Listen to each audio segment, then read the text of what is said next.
Hello friend, स्वागत है आपका अपने चैनल लास्ट क्लास में। गेस ऑब्जेक्टिव प्रश्न का क्लास शुरू हो चुका है और आज की इस वीडियो में विज्ञान का गेस ऑब्जेक्टिव प्रश्न हम पढ़ेंगे।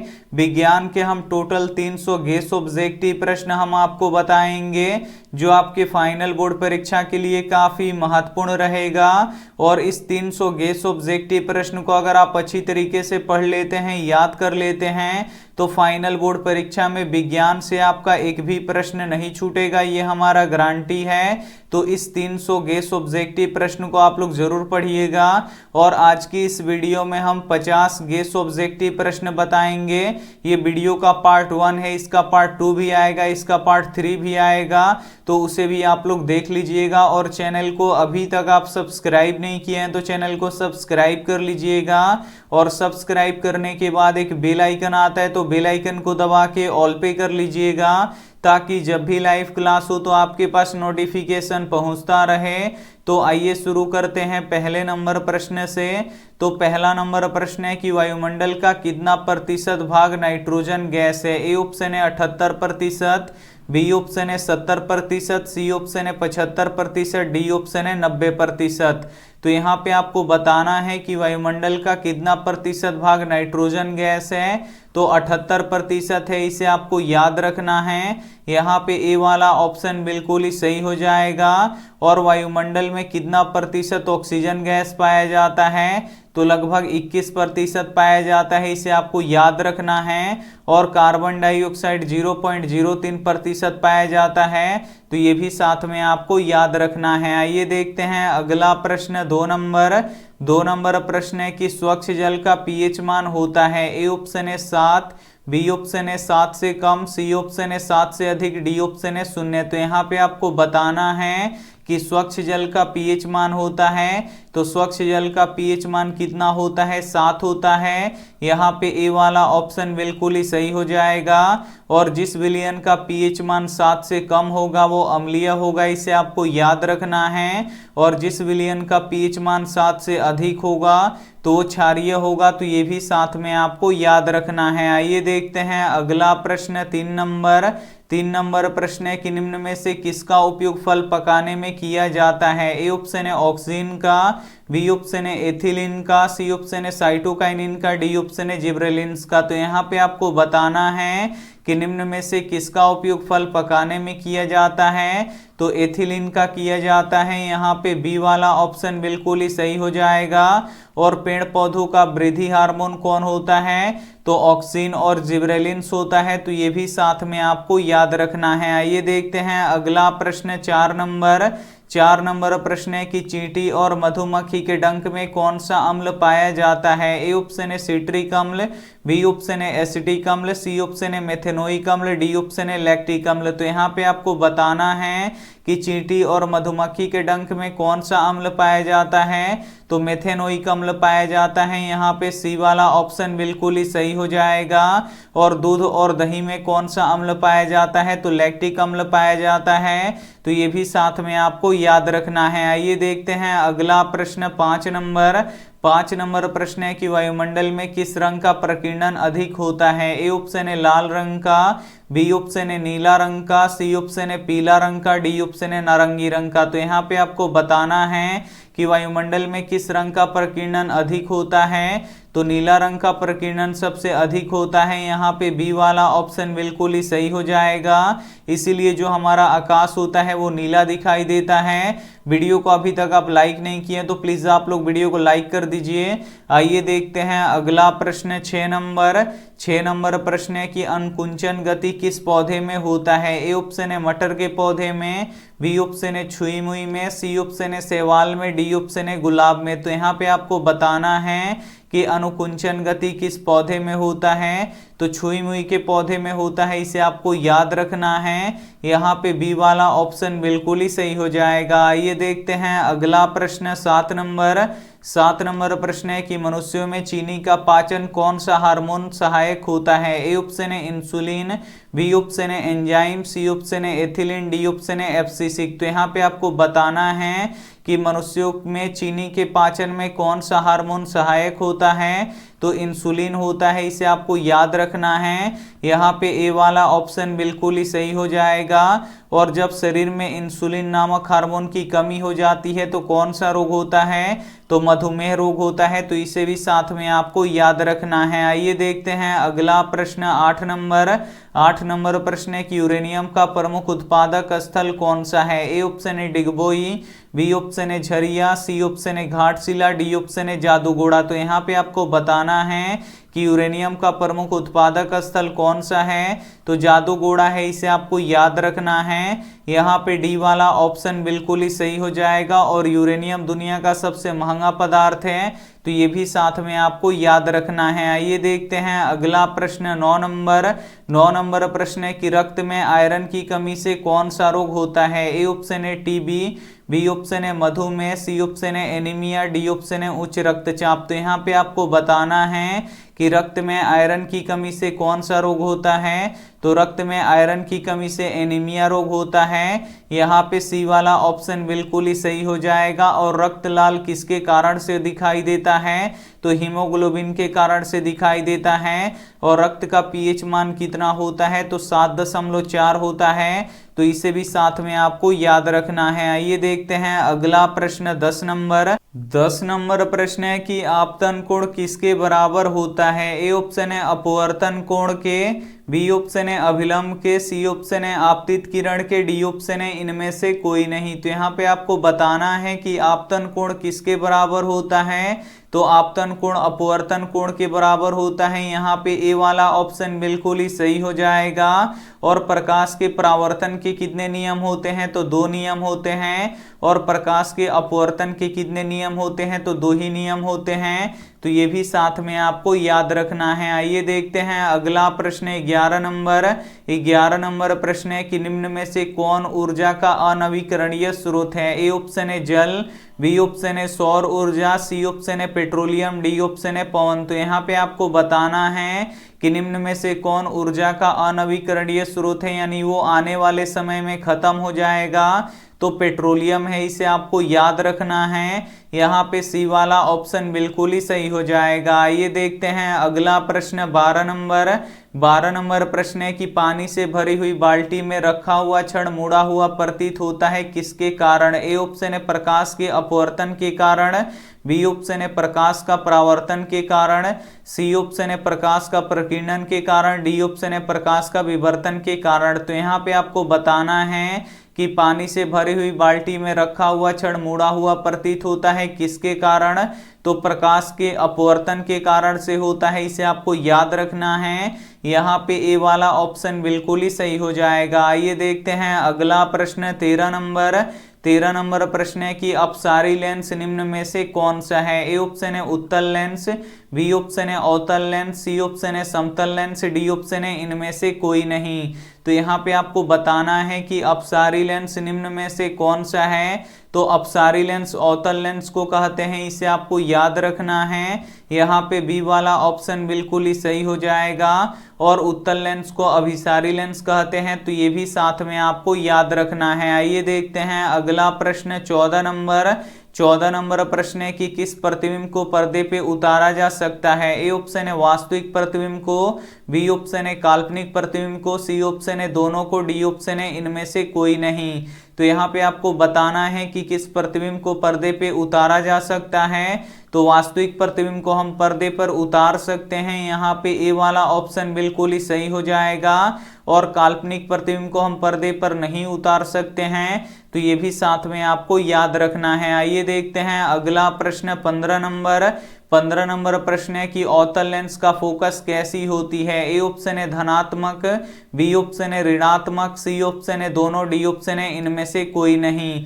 तो यहाँ पे आपको बताना है कि अवतल लेंस का फोकस कैसी होती है, तो अवतल लेंस का फोकस ऋणात्मक होता है, इसे आपको याद रखना है। यहाँ पे बी वाला ऑप्शन बिल्कुल ही सही हो जाएगा। और उत्तल लेंस की फोकस कैसी होती है, तो धनात्मक होती है, तो ये भी साथ में आपको याद रखना है।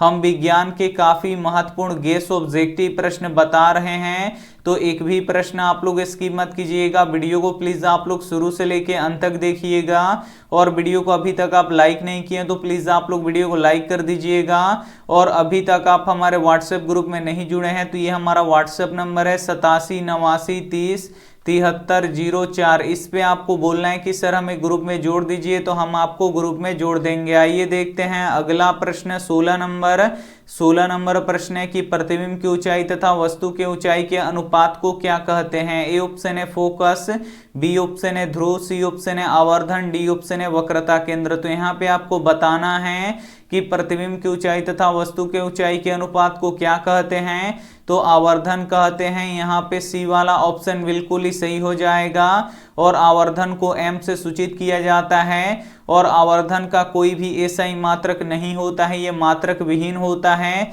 तो ये भी साथ में आपको याद रखना है। आइए देखते हैं अगला प्रश्न 17 नंबर प्रश्न है कि कोयला का सबसे अच्छा किस्म कौन सा है। ए ऑप्शन है एंथ्रोसाइड, बी ऑप्शन है बिटुमिनस, सी ऑप्शन है लिग्नाइट, डी ऑप्शन है पिट। तो कोयला कितने प्रकार के होते हैं, तो कोयला 4 प्रकार के होते हैं। इसमें सबसे अच्छा कोयला एंथ्रोसाइड होता है और सबसे खराब कौन होता है, तो पीट होता है। तो यहाँ पे पूछ रहा है कि कोयला का सबसे अच्छा किस्म कौन सा है, तो एंथ्रोसाइड है, इसे आपको याद रखना है। यहाँ पे ए वाला ऑप्शन बिल्कुल ही सही हो जाएगा। आइए देखते हैं अगला प्रश्न 18 नंबर प्रश्न है कि प्रकाश के अपवर्तन के दूसरे नियम को क्या कहते हैं। ए ऑप्शन है न्यूटन के नियम, बी ऑप्शन है स्नेल के नियम, सी ऑप्शन है परावर्तन के नियम, डी ऑप्शन है मेंडल के नियम। तो यहाँ पे आपको बताना है कि प्रकाश के अपवर्तन के दूसरे नियम को क्या कहते हैं, तो स्नेल का नियम कहते हैं, इसे आपको याद रखना है। यहाँ पे बी वाला ऑप्शन बिल्कुल ही सही हो जाएगा। आइए देखते हैं अगला प्रश्न 19 नंबर प्रश्न है कि दर्पण सूत्र क्या होता है। यहाँ पे आपको बताना है कि दर्पण सूत्र क्या होता है, तो 1/v + 1/u = 1/f होता है। तो यहाँ पे ए वाला ऑप्शन बिल्कुल ही सही हो जाएगा। और लेंस सूत्र क्या होता है, तो 1/v - 1/u = 1/f होता है। तो ये भी साथ में आपको याद रखना है। आइए देखते हैं अगला प्रश्न 20 नंबर प्रश्न है कि मानव नेत्र में कौन सा लेंस होता है। ए ऑप्शन है उत्तल लेंस, बी ऑप्शन है अवतल लेंस, सी ऑप्शन है बेलनाकार लेंस, डी ऑप्शन है समतल लेंस। तो यहाँ पे आपको बताना है कि मानव नेत्र में कौन सा लेंस होता है, तो मानव नेत्र में उत्तल लेंस होता है, इसे आपको याद रखना है। यहाँ पे ए वाला ऑप्शन बिल्कुल ही सही हो जाएगा। और मानव नेत्र के किस भाग पे किसी वस्तु का प्रतिबिंब बनता है, तो रेटिना पर बनता है, तो ये भी साथ में आपको याद रखना है। आइए देखते हैं अगला प्रश्न 21 नंबर प्रश्न है कि प्रकाश किसी वस्तु से टकराकर लौटने की प्रक्रिया को क्या कहते हैं। ए ऑप्शन है प्रकाश का अपवर्तन, बी ऑप्शन है प्रकाश का परावर्तन, सी ऑप्शन है प्रकाश का सीधी रेखा में गमन, डी ऑप्शन है प्रकाश का मुड़ना। तो यहाँ पे आपको बताना है कि प्रकाश किसी वस्तु से टकराकर लौटने की प्रक्रिया को क्या कहते हैं, तो प्रकाश का परावर्तन कहते हैं। और प्रकाश के परावर्तन के कितने नियम होते हैं, तो 2 नियम होते हैं, तो ये भी साथ में आपको याद रखना है। आइए देखते हैं अगला प्रश्न 22 नंबर प्रश्न है कि सोडियम का परमाणु संख्या कितना होता है। ए ऑप्शन है 12, बी ऑप्शन है 11, सी ऑप्शन है 16, डी ऑप्शन है 10। तो यहाँ पे आपको बताना है कि सोडियम का परमाणु संख्या कितना होता है, तो सोडियम का परमाणु संख्या 11 होता है। यहाँ पे बी वाला ऑप्शन बिल्कुल ही सही हो जाएगा। और जो सोडियम होता है इसको केरोसिन तेल में डुबा के रखते हैं, तो ये भी साथ में आपको याद रखना है। आइए देखते हैं अगला प्रश्न 23 नंबर प्रश्न है कि जेम्स वाट ने किस यंत्र का आविष्कार किया था। ए ऑप्शन है टेलीविजन का, बी ऑप्शन है सेफ्टी लैंप का, सी ऑप्शन है वाष्प इंजन का, डी ऑप्शन है जहाज का। तो यहाँ पे आपको बताना है कि जेम्स वाट ने किस यंत्र का आविष्कार किया था, तो जेम्स वाट ने वाष्प इंजन का आविष्कार किया था, इसे आपको याद रखना है।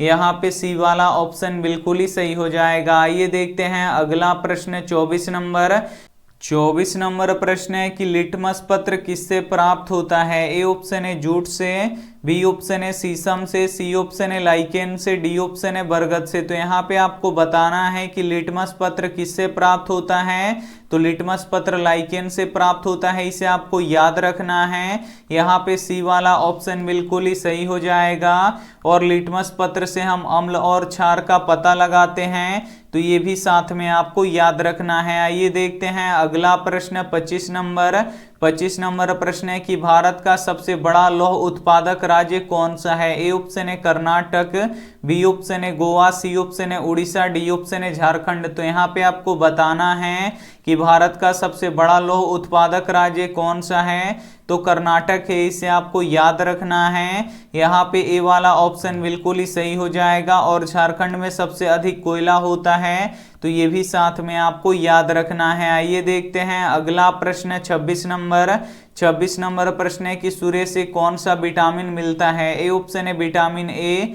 बी ऑप्शन है विटामिन सी ऑप्शन है विटामिन डी ऑप्शन है विटामिन ई। तो यहाँ पे आपको बताना है कि सूर्य के प्रकाश से कौन सा विटामिन मिलता है, तो विटामिन डी मिलता है, इसे आपको याद रखना है। यहाँ पे सी वाला ऑप्शन बिल्कुल ही सही हो जाएगा। आइए देखते हैं अगला प्रश्न 27 नंबर प्रश्न है कि रक्त लाल किस कारण से दिखाई देता है। ए ऑप्शन है प्लेटलेट्स के कारण से, बी ऑप्शन है हीमोग्लोबिन के कारण से, सी ऑप्शन है डब्ल्यूबीसी के कारण से, डी ऑप्शन है थ्रोम्बोसाइट के कारण से। तो यहाँ पे आपको बताना है कि रक्त लाल किस कारण से दिखाई देता है, तो हीमोग्लोबिन के कारण से दिखाई देता है। यहाँ पे बी वाला ऑप्शन बिल्कुल ही सही हो जाएगा। और हीमोग्लोबिन में कौन सा तत्व पाया जाता है, तो लौह तत्व पाया जाता है, तो ये भी साथ में आपको याद रखना है। आइए देखते हैं अगला प्रश्न 28 नंबर प्रश्न है कि एलपीजी का मुख्य घटक क्या होता है। ए ऑप्शन है ब्यूटेन, बी ऑप्शन है मीथेन, सी ऑप्शन है पेट्रोल, डी ऑप्शन है प्रोपेन। तो यहाँ पे आपको बताना है कि एलपीजी का मुख्य घटक क्या होता है, तो ब्यूटेन गैस होता है, इसे आपको याद रखना है। यहाँ पे ए वाला ऑप्शन बिल्कुल ही सही हो जाएगा। और गोबर गैस का मुख्य घटक क्या होता है, तो मीथेन गैस होता है, तो ये भी साथ में आपको याद रखना है। आइए देखते हैं अगला प्रश्न 29 नंबर प्रश्न है कि रॉकेट में ईंधन के रूप में किसका प्रयोग किया जाता है। ए ऑप्शन है हाइड्रोजन का, बी ऑप्शन है पेट्रोल का, सी ऑप्शन है मीथेन का, डी ऑप्शन है डीजल का। तो यहाँ पे आपको बताना है कि रॉकेट में ईंधन के रूप में किसका प्रयोग किया जाता है, तो हाइड्रोजन गैस का प्रयोग किया जाता है, इसे आपको याद रखना है। यहाँ पे ए वाला ऑप्शन बिल्कुल ही सही हो जाएगा। आइए देखते हैं अगला प्रश्न 30 नंबर प्रश्न है कि दूध से दही बनना कौन सी परिवर्तन है। ए ऑप्शन है भौतिक परिवर्तन, बी ऑप्शन है रासायनिक परिवर्तन, सी ऑप्शन है उदासीन परिवर्तन, डी ऑप्शन है कोई भी परिवर्तन नहीं होता। यहाँ पे आपको बताना है कि दूध से दही बनना कौन सी परिवर्तन है, तो ये रासायनिक परिवर्तन है, इसे आपको याद रखना है। यहाँ पे बी वाला ऑप्शन बिल्कुल ही सही हो जाएगा। और दूध और दही में कौन सा अम्ल पाया जाता है, तो लैक्टिक अम्ल पाया जाता है, तो ये भी साथ में आपको याद रखना है। आइए देखते हैं अगला प्रश्न 31 नंबर प्रश्न है कि नमक का रासायनिक नाम क्या होता है। ए ऑप्शन है सोडियम बाइकार्बोनेट, बी ऑप्शन है सोडियम क्लोराइड, सी ऑप्शन है सोडियम ऑक्साइड, डी ऑप्शन है इनमें से कोई नहीं। तो यहाँ पे आपको बताना है कि नमक का रासायनिक नाम क्या होता है, तो नमक का रासायनिक नाम सोडियम क्लोराइड होता है, इसे आपको याद रखना है। यहाँ पे बी वाला ऑप्शन बिल्कुल ही सही हो जाएगा। और खाने वाला सोडा का रासायनिक नाम क्या होता है, तो सोडियम बाइकार्बोनेट होता है, तो इसे भी साथ में आपको याद रखना है। आइए देखते हैं अगला प्रश्न 32 नंबर प्रश्न है कि परावैंगनिक किरण के कारण मनुष्य में कौन सा रोग उत्पन्न होता है। ए ऑप्शन है त्वचा कैंसर, बी ऑप्शन है एड्स, सी ऑप्शन है डेंगू, डी ऑप्शन है मलेरिया। तो यहाँ पे आपको बताना है कि परावैंगनिक किरण के कारण मनुष्यों में कौन सा रोग उत्पन्न होता है, तो त्वचा कैंसर उत्पन्न होता है। यहाँ पे ए वाला ऑप्शन बिल्कुल ही सही हो जाएगा। और परावैंगनिक किरणों को छानने का कार्य कौन करता है, तो ओजोन परत करता है, तो ये भी साथ में आपको याद रखना है। आइए देखते हैं अगला प्रश्न 33 नंबर प्रश्न है कि परिपथ की सुरक्षा के लिए किस युक्ति का प्रयोग होता है। ए ऑप्शन है विद्युत फ्यूज का, बी ऑप्शन है एमीटर का, सी ऑप्शन है वोल्ट मीटर का, डी ऑप्शन है प्रतिरोध का। तो यहाँ पे आपको बताना है कि परिपथ की सुरक्षा के लिए किस युक्ति का प्रयोग होता है, तो विद्युत फ्यूज का प्रयोग होता है, इसे आपको याद रखना है। यहाँ पे ए वाला ऑप्शन बिल्कुल ही सही हो जाएगा। और जो विद्युत फ्यूज होता है ये विद्युत धारा के ऊष्मीय प्रभाव पे कार्य करता है, तो ये भी साथ में आपको याद रखना है। आइए देखते हैं अगला प्रश्न 34 नंबर।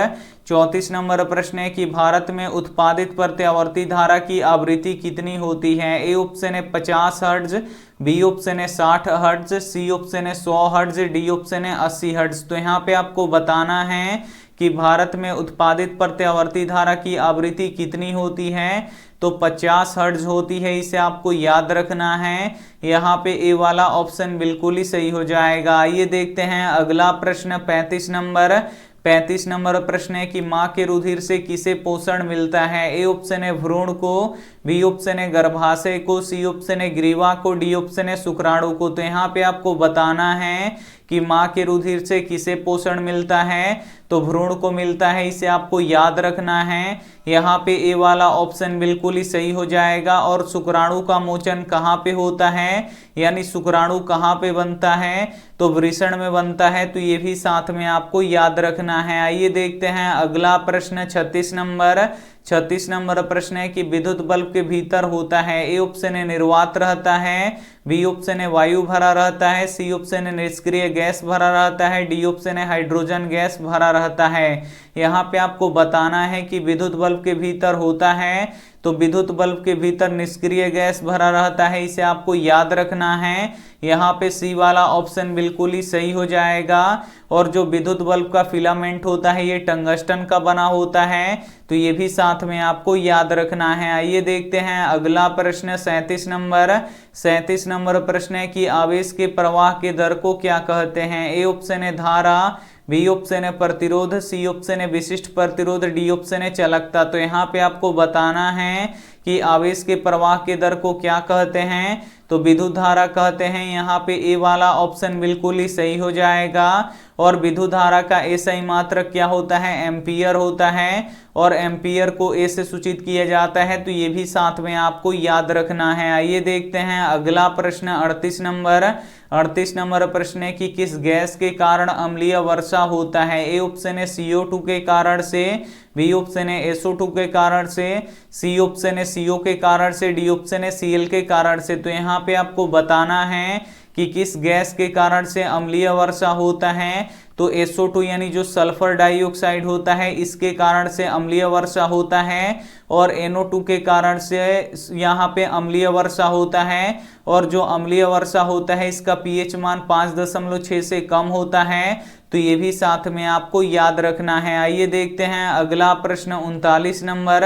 39 नंबर प्रश्न है कि विद्युत बल्ब का फिलामेंट किसका बना होता है। ए ऑप्शन है तांबे के तार का, बी ऑप्शन है लोहे के तार का, सी ऑप्शन है एल्यूमिनियम के तार का, डी ऑप्शन है टंगस्टन के तार का। तो यहाँ पे आपको बताना है कि विद्युत बल्ब का फिलामेंट किसका बना होता है। तो टंगस्टन का तार का बना होता है। यहाँ पे डी वाला ऑप्शन बिल्कुल ही सही हो जाएगा। आइए देखते हैं अगला प्रश्न 40 नंबर। 40 नंबर प्रश्न है कि ऊष्मा के द्वारा की गई वियोजन अभिक्रिया को क्या कहते हैं। ए ऑप्शन है तापीय वियोजन, बी ऑप्शन है उष्मीय वियोजन, सी ऑप्शन है आणविक वियोजन, डी ऑप्शन है इनमें से कोई नहीं। तो यहाँ पे आपको बताना है कि ऊष्मा के द्वारा की गई वियोजन अभिक्रिया को क्या कहते हैं। तो उष्मीय वियोजन कहते हैं, इसे आपको याद रखना है। यहाँ पे बी वाला ऑप्शन बिल्कुल ही सही हो जाएगा। आइए देखते हैं अगला प्रश्न 41 नंबर। 41 नंबर प्रश्न है कि किस यंत्र की सहायता से रक्तदाब मापा जाता है। ए ऑप्शन है बैरोमीटर, बी ऑप्शन है मैनोमीटर, सी ऑप्शन है स्फाइग्नोमीटर, डी ऑप्शन है इनमें से कोई नहीं। तो यहाँ पे आपको बताना है कि किस यंत्र की सहायता से रक्तदाब मापा जाता है। तो स्फाइग्नोमीटर की सहायता से रक्तदाब मापा जाता है, इसे आपको याद रखना है। यहाँ पे सी वाला ऑप्शन बिल्कुल ही सही हो जाएगा। ये देखते हैं अगला प्रश्न 42 नंबर। 42 नंबर प्रश्न है कि प्रोटॉन पे कौन सा आवेश होता है। ए ऑप्शन है धन आवेश, बी ऑप्शन है ऋण आवेश, सी ऑप्शन है दोनों, डी ऑप्शन है इनमें से कोई नहीं। तो यहाँ पे आपको बताना है कि प्रोटॉन पे कौन सा आवेश होता है। तो जो प्रोटॉन होता है इस पे धन आवेश होता है। यहाँ पे ए वाला ऑप्शन बिल्कुल ही सही हो जाएगा। और इलेक्ट्रॉन पे ऋण आवेश होता है, इसे आपको याद रखना है। और न्यूट्रॉन पे कोई भी आवेश नहीं होता है, ये आवेशहीन होता है। तो ये भी साथ में आपको याद रखना है। आइए देखते हैं अगला प्रश्न 43 नंबर। 43 नंबर प्रश्न है कि प्रकाश के किरणों के समूह को क्या कहते हैं। ए ऑप्शन है प्रकाश स्रोत, बी ऑप्शन है किरण पुंज, सी ऑप्शन है प्रदीप्त, डी ऑप्शन है प्रकीर्णन। तो यहाँ पे आपको बताना है कि प्रकाश के किरणों के समूह को क्या कहते हैं, तो किरण पुंज कहते हैं। और किरण पुंज कितने प्रकार के होते हैं, तो किरण पुंज 3 प्रकार के होते हैं। तो ये भी साथ में आपको याद रखना है। आइए देखते हैं अगला प्रश्न 44 नंबर। 44 नंबर प्रश्न है कि फॉर्मिक अम्ल का IUPAC नाम क्या है। ए ऑप्शन है मेथेनोइक अम्ल, बी ऑप्शन है एथेनोइक अम्ल, सी ऑप्शन है प्रोपेनोइक अम्ल, डी ऑप्शन है इनमें से कोई नहीं। तो यहाँ पे आपको बताना है कि फॉर्मिक अम्ल का IUPAC नाम क्या है, तो मेथेनोइक अम्ल है, इसे आपको याद रखना है। यहाँ पे ए वाला ऑप्शन बिल्कुल ही सही हो जाएगा। आइए देखते हैं अगला प्रश्न 45 नंबर। 45 नंबर प्रश्न है कि खुला परिसंचरण तंत्र किसमें पाया जाता है। ए ऑप्शन है अमीबा में, बी ऑप्शन है पुरुषों में, सी ऑप्शन है कॉकरोच में, डी ऑप्शन है जानवरों में। तो यहाँ पे आपको बताना है कि खुला परिसंचरण तंत्र किसमें पाया जाता है, तो कॉकरोच में पाया जाता है, इसे आपको याद रखना है। यहाँ पे सी वाला ऑप्शन बिल्कुल ही सही हो जाएगा। और कॉकरोच में हीमोग्लोबिन नहीं पाया जाता है, तो ये भी साथ में आपको याद रखना है। आइए देखते हैं अगला प्रश्न 46 नंबर। 46 नंबर प्रश्न है कि वे पदार्थ जो रासायनिक अभिक्रिया में भाग लेते हैं उसे क्या कहते हैं। ए ऑप्शन है अभिकारक, बी ऑप्शन है प्रतिफल, सी ऑप्शन है पदार्थ, डी ऑप्शन है गैंग। तो यहाँ पे आपको बताना है कि वे पदार्थ जो रासायनिक अभिक्रिया में भाग लेते हैं उसे क्या कहते हैं, तो उसे अभिकारक कहते हैं। यहाँ पे ए वाला ऑप्शन बिल्कुल ही सही हो जाएगा। और वे पदार्थ जो रासायनिक अभिक्रिया के फलस्वरूप बनते हैं उसे क्या कहते हैं, तो उसे प्रतिफल कहते हैं। तो ये भी साथ में आपको याद रखना है। आइए देखते हैं अगला प्रश्न 47 नंबर।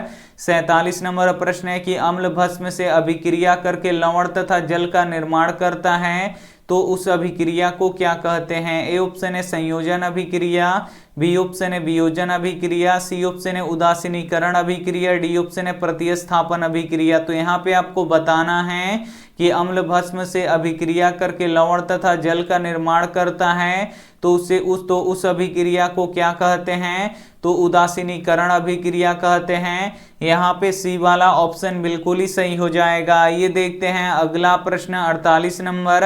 48 नंबर प्रश्न है कि प्रकाश की चाल सबसे अधिक किस माध्यम में होती है। ए ऑप्शन है निर्वात में, बी ऑप्शन है हवा में, सी ऑप्शन है जल में, डी ऑप्शन है सीसा में। तो यहाँ पे आपको बताना है कि प्रकाश की चाल सबसे अधिक किस माध्यम में होती है, तो निर्वात में होती है, इसे आपको याद रखना है। यहाँ पे ए वाला ऑप्शन बिल्कुल ही सही हो जाएगा। और निर्वात में प्रकाश की चाल कितनी होती है, तो 3 लाख किलोमीटर पर सेकेंड होता है। तो ये भी साथ में आपको याद रखना है। आइए देखते हैं अगला प्रश्न 49 नंबर।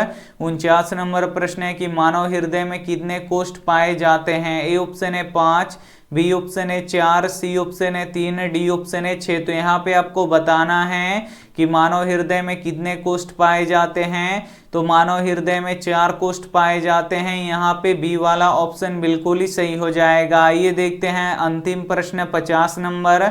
50 नंबर प्रश्न है कि जिन शब्द का प्रस्तावना किसने की थी। ए ऑप्शन है वाटसन ने, बी ऑप्शन है मेंडल ने, सी ऑप्शन है न्यूटन ने, डी ऑप्शन है जोहानसन ने। तो यहाँ पे आपको बताना है कि जिन शब्द का प्रस्तावना किसने की थी, तो जोहानसन ने किया था, इसे आपको याद रखना है। यहाँ पे डी वाला ऑप्शन बिल्कुल ही सही हो जाएगा। विज्ञान के काफी महत्वपूर्ण 50 गेस ऑब्जेक्टिव प्रश्न हम आपको बता चुके हैं, और हम इस वीडियो के अंतर्गत हम 300 यहाँ पे गेस ऑब्जेक्टिव प्रश्न बताएंगे, तो इसे भी आप लोग देख लीजिएगा। ये वीडियो का पार्ट 1 था। अगर ये वीडियो आपको अच्छा लगा हो तो वीडियो को आप लोग जरूर लाइक कीजिएगा। अगर इसमें से आपका कोई भी प्रश्न छूट गया हो तो उसे फिर से आप लोग देख लीजिएगा। और ये रहा आपके लिए होमवर्क प्रश्न, इसका जवाब आपको कमेंट बॉक्स में देना है कि मनुष्यों में गुणसूत्रों की संख्या कितना होता है। ए ऑप्शन है 46, बी ऑप्शन है 23, सी ऑप्शन है 21, डी ऑप्शन है 20। तो इसमें से जो भी ऑप्शन आपको सही लगे वो आप हमें कमेंट करके जरूर